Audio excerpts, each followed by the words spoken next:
Hello दोस्तों, स्वागत है आप सभी का हमारे यूट्यूब चैनल सक्सेस मिरर 2.0 पर। तो दोस्तों, आज हम पढ़ेंगे एसएससी जीडी के most top 20 selected VVI question, साथ ही प्रत्येक क्वेश्चन से रिलेटेड फैक्ट के बारे में भी। तो बिल्कुल भी स्किप ना करें और हमारे साथ लास्ट तक बने रहें। और अगर आप हमारे चैनल पर नए हो तो प्लीज़ सब्सक्राइब कर बेल आइकन को दबा लें। और लास्ट में मैं आपसे क्वेश्चन भी पूछूंगा जिसका आंसर आपको कमेंट बॉक्स में बताना है। साथ ही आप हमारे टॉप 20 क्वेश्चन में कितना अटेम्प्ट कर पाएँ वो भी कमेंट बॉक्स में ज़रूर लिखेंगे। तो चलिए स्टार्ट करते हैं। हमारा आज का पहला सवाल है, देश में रेशम उद्योग का सर्वाधिक स्थानीयकरण किस राज्य में हुआ है? तो इस क्वेश्चन का हमारा राइट आंसर हो जाएगा ऑप्शन नंबर बी, कर्नाटक। देश में रेशम उद्योग का सर्वाधिक स्थानीयकरण कर्नाटक राज्य में हुआ है। जब बात कर्नाटक की हो रही है तो आइए कर्नाटक से रिलेटेड कुछ इंपॉर्टेंट फैक्ट के बारे में जानते हैं जो आपके एग्जाम के लिए उपयोगी है। तो कर्नाटक की राजधानी कहाँ है? बेंगलोर। कर्नाटक के वर्तमान मुख्यमंत्री कहाँ हैं? सिद्धारमैया। कर्नाटक के राज्यपाल कौन है? थावर चंद गहलोत। कर्नाटक का प्रमुख लोक नृत्य कौन सा है? ये अक्सर एग्जाम में पूछा जाता है। तो कर्नाटक का प्रमुख लोक नृत्य यक्षगान है। कर्नाटक का प्रमुख त्योहार का क्या नाम है? कंबाला उत्सव। कंबाला उत्सव कर्नाटक का सबसे प्रसिद्ध त्योहार है। वहीं कर्नाटक से रिलेटेड एक बहुत ही इंपॉर्टेंट सवाल पूछा जाता है, भारत का सबसे बड़ा जलप्रपात कौन सा है? तो भारत का सबसे बड़ा जलप्रपात क्या होता है? हमारा कुंजिकल जलप्रपात होता है। ये अक्सर एग्जाम में पूछा जाता है। साथ ही कर्नाटक में महात्मा गांधी जलप्रपात, जिसे जोग या गरसोप्पा जलप्रपात पहले बोला जाता था, परंतु उसे नाम बदलकर महात्मा गांधी जलप्रपात रख दिया गया है, वो भी हमारा कहाँ है? कर्नाटक में है। तो ये सभी पॉइंट आपके एग्जाम के लिए बहुत इंपॉर्टेंट है। हमारा अगला सवाल है, और हमारे अगले सवाल में बढ़ने से पहले आपको बताना चाहेंगे कि आज हम जो आपसे टॉप 20 क्वेश्चन डिस्कस करने वाले हैं वो आपके एग्जाम के लिए टॉप सिलेक्टेड क्वेश्चन है जो अक्सर आपके एग्जाम में पूछा जाता है। तो बिल्कुल भी स्किप नहीं करना है और लास्ट तक बने रहना है। और साथ ही सभी बताए गए पॉइंट को भी अच्छे से सुनना है और लिखना है, जिससे आपकी तैयारी और बेहतर हो सके। और अगर आप हमारे साथ लास्ट तक बने रहते हो तो ये आपके एग्जाम के लिए बहुत ही यूजफुल होगा। तो हमारा अगला सवाल है, योजना में कोर सेक्टर का क्या तात्पर्य है? तो इस क्वेश्चन का हमारा राइट आंसर हो जाएगा ऑप्शन नंबर डी, चयनित आधारभूत उद्योग। योजना में कोर सेक्टर का अर्थ होता है चयनित आधारभूत उद्योग। अच्छा, कोर सेक्टर का क्या अर्थ होता है? तो कोर सेक्टर का अर्थ होता है कि प्राथमिक उद्योग जिसका अर्थव्यवस्था पर गुणक प्रभाव पड़ता है, कोर सेक्टर कहा जाता है। अच्छा, कोर सेक्टर का उदाहरण क्या क्या हो जाएगा? तो कोर सेक्टर का मतलब क्या होता है? कोयला उद्योग, कच्चा तेल उद्योग, प्राकृतिक गैस, रिफाइनरी उत्पाद, उर्वरक, स्टील, सीमेंट और बिजली, ये सभी हमारे चयनित आधारभूत उद्योग अर्थात कोर सेक्टर के अंतर्गत आते हैं। हमारा अगला सवाल है, बोकारो स्टील प्लांट किस देश के सहयोग से स्थापित किया गया है? तो इस क्वेश्चन का हमारा राइट आंसर हो जाएगा ऑप्शन नंबर ए, रूस। सोवियत संघ रूस के सहयोग से बोकारो स्टील प्लांट की स्थापना की गई थी। और इसकी स्थापना कब हुई है? 1964 ईस्वी में। अच्छा, बोकारो स्टील प्लांट की स्थापना किस पंचवर्षीय योजना के तहत हुआ था? ये हमसे क्वेश्चन पूछा जा सकता है। तो बोकारो स्टील प्लांट की स्थापना तीसरी पंचवर्षीय योजना के अंतर्गत किया गया है। और तीसरी पंचवर्षीय योजना 1961 से 66 तक चली थी। हमारा अगला सवाल है, ब्यूनस आयर्स निम्न में से किसके लिए प्रसिद्ध है? तो इस क्वेश्चन का हमारा राइट आंसर हो जाएगा ऑप्शन नंबर सी, डेयरी पदार्थ और मांस के लिए। ब्यूनस आयर्स डेयरी पदार्थ और मांस के उत्पादन के लिए प्रसिद्ध है। अच्छा, एक पॉइंट हमारा आया है ब्यूनस आयर्स। तो ब्यूनस आयर्स किस देश की राजधानी है? ये हमसे क्वेश्चन पूछा जा सकता है। तो ब्यूनस आयर्स अर्जेंटीना देश की राजधानी है। जब बात अर्जेंटीना की हो रही है तो अर्जेंटीना देश के राष्ट्रपति कौन है? Javier Milei. अर्जेंटीना देश के राष्ट्रपति जेवियर मिलेई है। और अर्जेंटीना की मुद्रा क्या है? हमारा पेसो है। तो ये सभी पॉइंट आपके एग्जाम के लिए बहुत इंपॉर्टेंट है। हमारा अगला सवाल है, भारत में न्यूनतम मजदूरी अधिनियम कब लागू किया गया था? तो इस क्वेश्चन का हमारा राइट आंसर हो जाएगा ऑप्शन नंबर बी, 1948 ईस्वी। भारत में न्यूनतम मजदूरी अधिनियम की शुरुआत 1946 ईस्वी में हुई थी और इसको लागू 1948 ईस्वी में कर दिया गया था। हमारा अगला सवाल है, और बहुत ही इंपॉर्टेंट सवाल है क्योंकि ये सवाल अक्सर एग्जाम में पूछा जाता है। तो चलिए देखते हैं, भूगोल के लिए ज्योग्राफिका शब्द का प्रयोग सर्वप्रथम किसने किया था? तो इस क्वेश्चन का हमारा राइट आंसर हो जाएगा ऑप्शन नंबर सी, इरेटोस्थनीज ने भूगोल के लिए ज्योग्राफिक शब्द का प्रयोग इरेटोस्थनीज ने किया था। अच्छा, हिकेटियस ने किसकी खोज की थी? तो हिकेटियस को भूगोल का जनक कहा जाता है, वहीं हेरोडोटस को इतिहास का जनक कहा जाता है, और अनेक्सिमेंडर ने पृथ्वी के मानचित्र को तैयार किया था। तो ये सभी पॉइंट आपके एग्जाम के लिए बहुत इंपॉर्टेंट है। मैं आपको फिर से रिपीट कर देता हूं कि भूगोल के लिए ज्योग्राफी शब्द का प्रयोग इरेटोस्थनीज ने दिया था, हिकेटियस ने भूगोल की खोज की थी, हेरोडोटस को इतिहास का पिता कहा जाता है, एनेक्सिमेंडर ने पृथ्वी के मानचित्र को तैयार किया था। तो इन सभी पॉइंट को आप अच्छे से अपने नोटबुक में लिख लिया करेंगे, क्योंकि इन सभी से कई सारे क्वेश्चन बनकर आपके एग्जाम में आ सकते हैं। हमारा अगला सवाल है, सौर मंडल का जन्मदाता किसे कहा जाता है? तो इस क्वेश्चन का हमारा राइट आंसर हो जाएगा ऑप्शन नंबर ए, सूर्य को। सौर मंडल का जन्मदाता सूर्य को कहा जाता है। साथ ही सूर्य हमारे सौर मंडल का मुखिया होता है। अर्थात क्वेश्चन आपसे पूछा जाएगा कि सौर परिवार का मुखिया कौन होता है, तो क्या हो जाएगा हमारा? सूर्य हो जाएगा। अच्छा, पृथ्वी को क्या कहते हैं? तो पृथ्वी को नीला ग्रह कहा जाता है, और पृथ्वी में ही जीवन यापन करने की संभावना होती है। वहीं बृहस्पति को कौन सा ग्रह कहा जाता है? तो बृहस्पति को पीला ग्रह कहा जाता है। और शनि से रिलेटिव एक क्वेश्चन एग्जाम में बनता है कि किस ग्रह का घनत्व सबसे कम होता है? तो सबसे कम घनत्व शनि का होता है। साथ ही शनि में वलयों की संख्या पाई जाती है, रिंग्स पाया जाता है शनि में। तो इन सभी पॉइंट को आपको अच्छे से याद रखना है, क्योंकि इन सभी पॉइंट से कई सारे क्वेश्चन आपके एग्जाम के लिए बन रहे हैं। तो सभी को अच्छे से अपने नोटबुक में लिख लिया करेंगे।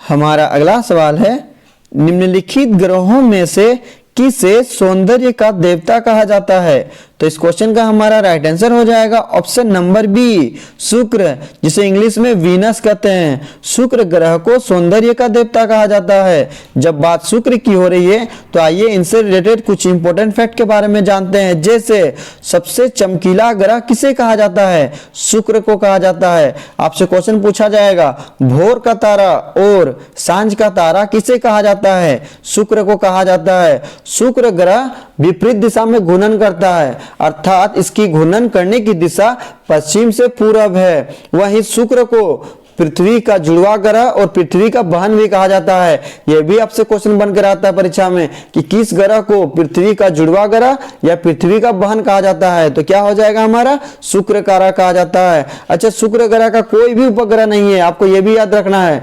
बुध और शुक्र ऐसे दो मात्र ग्रह है जिनका कोई उपग्रह नहीं है। तो इन सभी पॉइंट से कई सारे क्वेश्चन बनकर आपके एग्जाम में आ सकते हैं। तो सभी को अच्छे से अपने नोटबुक में लिख लेना है और अच्छे से याद करना है। हमारा अगला सवाल है, निम्नलिखित में से कौन से स्थानीय पवन इटली में रक्त की वर्षा लाती है? तो इस क्वेश्चन का हमारा राइट आंसर हो जाएगा option number C, sirocco. Sirocco नामक स्थानीय पवन इटली में रक्त की वर्षा लाती है। जब बात इटली की हो रही है तो आइए इटली से रिलेटेड कुछ फैक्ट के बारे में जानते हैं। जैसे इटली की राजधानी कहाँ है? रोम। इटली के प्रधानमंत्री कौन है? Giorgia Meloni. इटली की मुद्रा का क्या नाम है? इतालवी लीरा। तो ये सभी पॉइंट आपके एग्जाम के लिए बहुत इंपॉर्टेंट है। तो सभी को अच्छे से अपने नोटबुक में लिख लिया करेंगे। हमारा अगला सवाल है, निम्नलिखित में से कौन सा एक पतन गुजरात में पोत को तोड़ने एवं मरम्मत हेतु प्रसिद्ध है? तो इस क्वेश्चन का हमारा राइट आंसर हो जाएगा ऑप्शन नंबर बी, पाटन बंदरगाह। पाटन बंदरगाह गुजरात का एक ऐसा बंदरगाह है जहां पर पोत को तोड़ने एवं मरम्मत हेतु प्रसिद्ध है।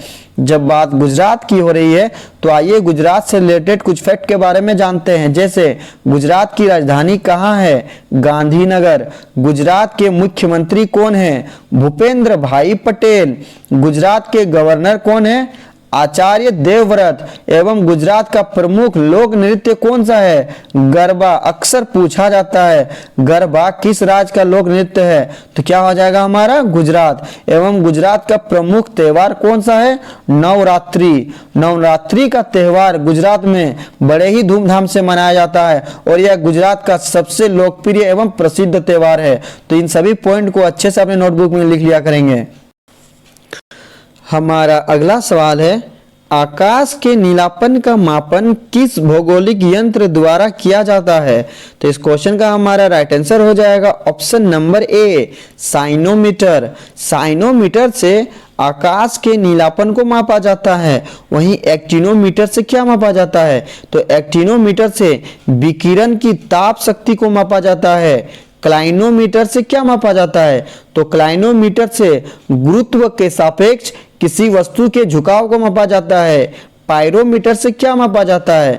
पायरोमीटर से उच्च ताप को मापने के लिए प्रयोग किया जाता है। तो इन सभी पॉइंट से आपके एग्जाम में कई सारे क्वेश्चन पूछे जा सकते हैं, तो सभी को अच्छे से अपनी नोटबुक में लिख लिया करेंगे। हमारा अगला सवाल है, भारत को प्रथम नोबेल पुरस्कार किस विषय के लिए दिया गया था? तो दोस्तों ये बहुत ही इंपॉर्टेंट सवाल है, क्योंकि ये सवाल को बार बार एग्जाम में पूछा जाता है कि किस विषय के लिए दिया गया था, क्यों दिया गया था और किन्हें दिया गया था। तो सभी पॉइंट को अच्छे से आपको जानकारी लेना है। तो चलिए देखते हैं, तो भारत को प्रथम नोबेल पुरस्कार किस विषय के लिए दिया गया था? तो इस क्वेश्चन का हमारा राइट आंसर हो जाएगा ऑप्शन नंबर बी, साहित्य के क्षेत्र में। साहित्य के क्षेत्र में भारत को पहली बार नोबेल पुरस्कार से सम्मानित किया गया था। और कब किया गया था यह भी आपसे पूछा जा सकता है। 1913 ईस्वी में किसे दिया गया था यह भी पूछा जा सकता है। रविंद्रनाथ टैगोर को दिया गया था।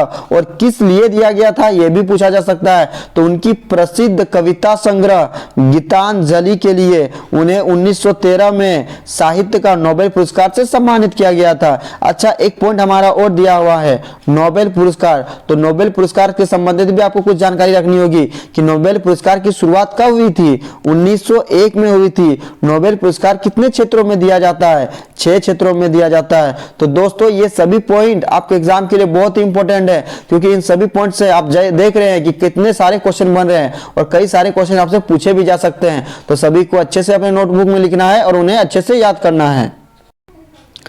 हमारा अगला सवाल है और बहुत ही इंपॉर्टेंट सवाल है, क्योंकि बुक्स एंड राइटर से हमेशा एक क्वेश्चन पूछा जाता है और ये टॉपिक आपके एग्जाम के लिए बहुत ही इंपॉर्टेंट है। तो इस टॉपिक को आपको अच्छे से क्लियर कर लेना है। तो चलिए देखते हैं, नवीनतम पुस्तक कुरुक्षेत्र टू कारगिल किसने लिखी है?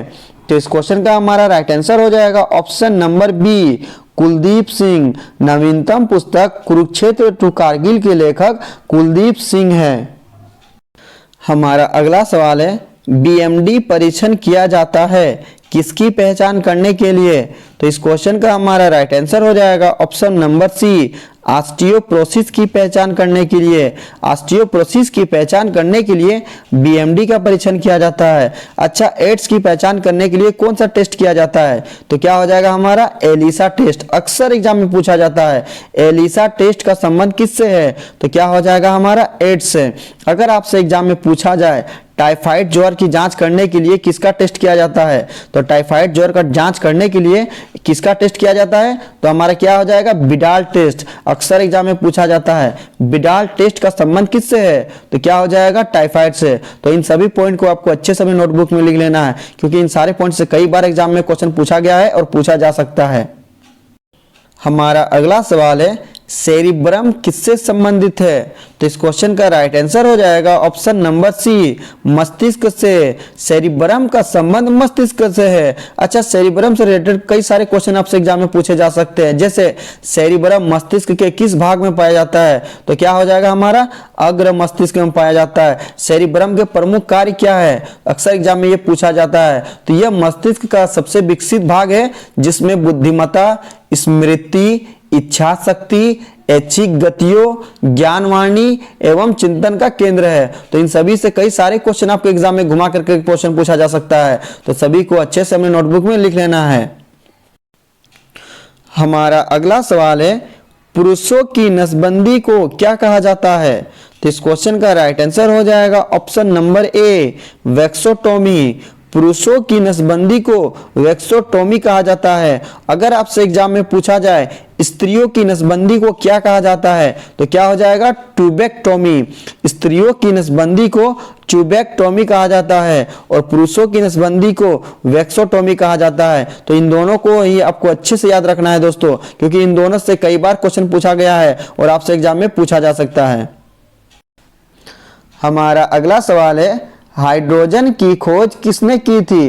तो इस क्वेश्चन का राइट आंसर हो जाएगा option number B, Henry Cavendish. हाइड्रोजन की खोज हेनरी कैवेंडिश ने की थी। अगर आपसे चार्ल्स डार्विन के बारे में पूछा जाए तो चार्ल्स डार्विन ने जैव विकास का सिद्धांत दिया था। अक्सर ये क्वेश्चन पूछा जाता है, जैव विकास का सिद्धांत किसने दिया था? तो क्या हो जाएगा? Charles Darwin. अगर आपसे प्रिस्टले के बारे में पूछा जाए तो प्रिस्टले ने ऑक्सीजन की खोज की थी। लोकियर के बारे में पूछा जाए तो लोकियर ने हीलियम की खोज की थी। तो इन सभी पॉइंट से कई सारे क्वेश्चन आपके एग्जाम में पूछे जाते हैं, तो सभी को अच्छे से अपने नोटबुक में लिख लेना है। हमारा अगला सवाल है, लैंथेनाइट की परमाणु संख्या कितनी होती है? तो इस क्वेश्चन का हमारा राइट आंसर हो जाएगा ऑप्शन नंबर डी, 57। लैंथेनाइट की परमाणु संख्या 57 होती है। अगर आपसे क्वेश्चन पूछा जाए कि लैंथेनाइट की परमाणु संख्या का परास कितना होता है, तो अगर परास के बारे में पूछा जाता तो हमारा क्या हो जाता? 57 से 71। और लैंथेनाइट किस ब्लॉक के अंतर्गत आते हैं, ये भी आपसे क्वेश्चन पूछा जाएगा। तो लैंथेनाइट डी ब्लॉक के अंतर्गत आते हैं। एग्जाम में आपसे एक और सवाल पूछा जाएगा, यहाँ पूछा गया है लैंथेनाइट, और एग्जाम में अगर पूछा जाए एक्टिनाइट के बारे में कि एक्टिनाइट का परास कितना होता है, तो क्या हो जाएगा हमारा? 89 से 103। एक्टिनाइट समूह का परास 89 से 103 होता है। तो दोस्तों ये सभी पॉइंट आपके एग्जाम के लिए बहुत ही इंपॉर्टेंट है, तो सभी को अच्छे से अपने नोटबुक में लिख लिया करेंगे।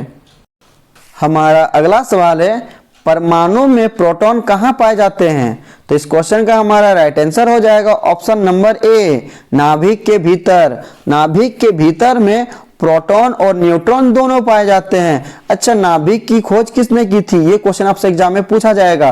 तो नाभिक की खोज रदरफोर्ड ने की थी। वहीं अगर आपसे पूछा जाए प्रोटॉन की खोज किसने की थी, तो प्रोटॉन की खोज गोल्डस्टीन ने की थी। न्यूट्रॉन की खोज किसने की थी अगर आपसे पूछा जाए तो क्या हो जाएगा? James Chadwick. न्यूट्रॉन की खोज जेम्स चैडविक ने की थी। अगर आपसे पूछा जाए इलेक्ट्रॉन की खोज किसने की थी, तो इलेक्ट्रॉन की खोज जे थॉमसन ने की थी। तो दोस्तों इन सभी पॉइंट से कई सारे क्वेश्चन आपके एग्जाम के लिए बन रहे हैं और सभी पॉइंट बहुत ही इंपॉर्टेंट है, तो सभी को अच्छे से अपने नोटबुक में लिख लिया करेंगे। हमारा आज का अंतिम प्रश्न है, और अंतिम प्रश्न में जाने से पहले दोस्तों हम आपको बताना चाहेंगे कि आज हमने जो भी आपसे टॉप 20 क्वेश्चन डिस्कस किया वो सारे के सारे आपके एग्जाम के लिए टॉप सिलेक्टेड और चुनिंदा क्वेश्चन है, जहां से कई बार एग्जाम में क्वेश्चन पूछा गया है और आपसे पूछा जा सकता है। तो सभी क्वेश्चन को अच्छे से आपको अपने नोटबुक में लिख लेना है और सभी बताए गए पॉइंट को भी अच्छे से याद रखना है। तो चलिए आगे बढ़ते हैं। हमारा आज का अंतिम प्रश्न है, संगीत नाटक अकादमी की स्थापना कब हुई? तो इस क्वेश्चन का हमारा राइट आंसर हो जाएगा ऑप्शन नंबर बी, 1953 ईस्वी। संगीत नाटक अकादमी की स्थापना 1953 ईस्वी में हुई थी। अब लास्ट वीडियो के क्वेश्चन का आंसर। लास्ट वीडियो में मैंने आपसे क्वेश्चन पूछा था कि मुद्रा राक्षस नामक पुस्तक के लेखक कौन है? तो इस क्वेश्चन का राइट आंसर ऑप्शन बी था, विशाख दत्त। और लगभग सभी स्टूडेंट ने इसका सही जवाब दिया और मोस्टली स्टूडेंट ने इसके बारे में डिटेल्स में लिखा। तो मैं आपको फिर बोलूंगा कि क्वेश्चन के बारे में आपको जितना ज्यादा से ज्यादा पता हो उन्हें आप लिखा करो, क्योंकि जो चीजें आप लिख देते हो उन्हें आप कभी नहीं भूलते हो। अब आपके लिए आज का सवाल, डलहौजी पर्वतीय नगर किस राज्य में स्थित है? 4 ऑप्शन दिया गया है, राइट आंसर आपको कमेंट बॉक्स में लिखना है। साथ ही आप हमारे टॉप 20 क्वेश्चंस में कितना अटेम्प्ट कर पाए वो भी कमेंट बॉक्स में जरूर लिखेंगे। और दोस्तों हम आपको बताना चाहेंगे कि आप हर रोज एक मॉक टेस्ट लगाया करो, क्योंकि आप जितना मॉक टेस्ट लगाओगे आपके एग्जाम में समय की बचत होगी और आप ज्यादा से ज्यादा क्वेश्चन का अटेम्प्ट कर पाएंगे, जिससे मेरिट बनने में आपको काफी मदद मिलेगी। साथ ही अगर आपको हमारा वीडियो पसंद आए तो प्लीज लाइक करें, शेयर करें एंड सब्सक्राइब करें। तो चलिए नेक्स्ट वीडियो में मिलते हैं, तब तक के लिए बाय बाय, टेक केयर।